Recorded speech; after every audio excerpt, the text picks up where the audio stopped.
Kembali di Dialog Jurnal Siang seputar sekolah tanpa izin, Bu Reni, ini kalau kita kembali lagi ke PAUD JIS, ini pertimbangannya untuk siswanya seperti apa, Bu, sekolahnya ditutup?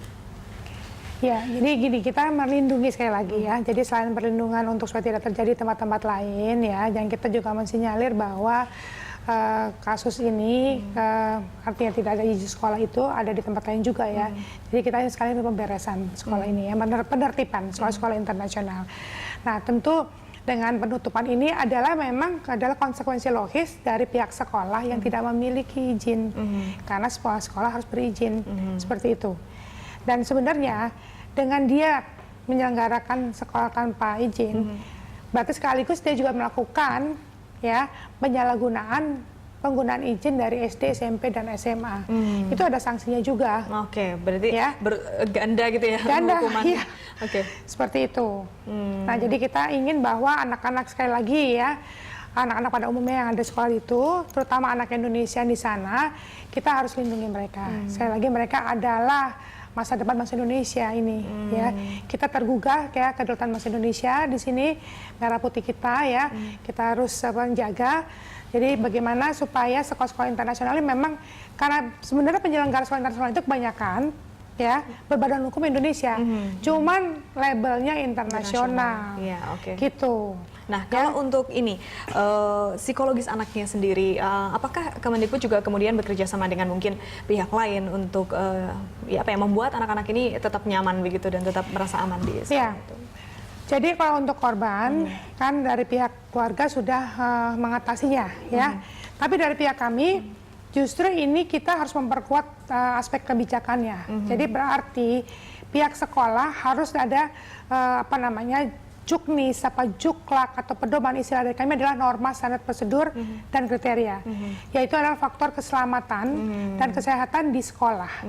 Ya, terutama kemudian kedua adalah pengenalan tubuh si anak ya dari pencabulan di sekolah ya.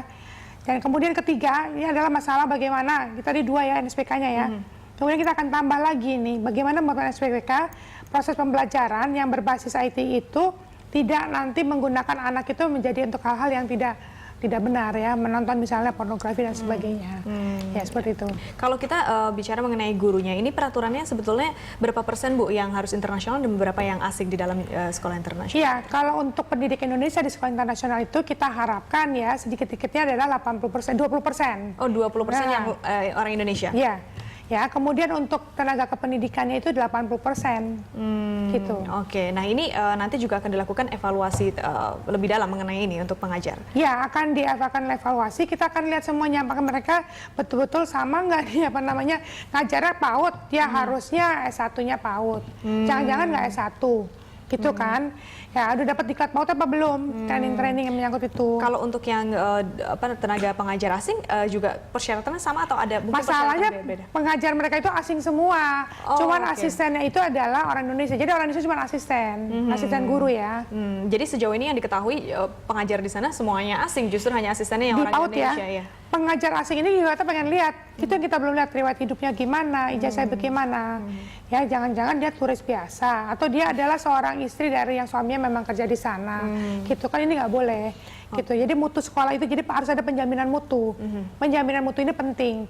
Selain sekolah yang diakreditasi, kita juga kan lihat udah diakreditasi apa belum ya di sini. Kemudian juga adalah masalah sertifikasi.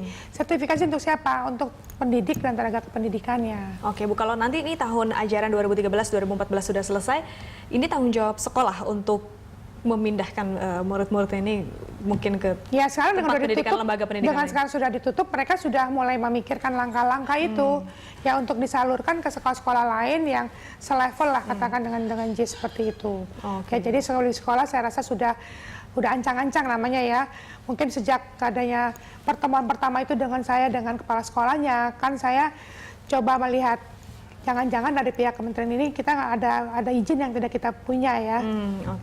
Coba bisa diperlihatkan nggak, saya bilang izinnya. Dia kasih lihat, saya kasih lihat juga. Jadi sama ya, tolong baca sama-sama. Ternyata Anda kan cuma SD, SMP, SMA.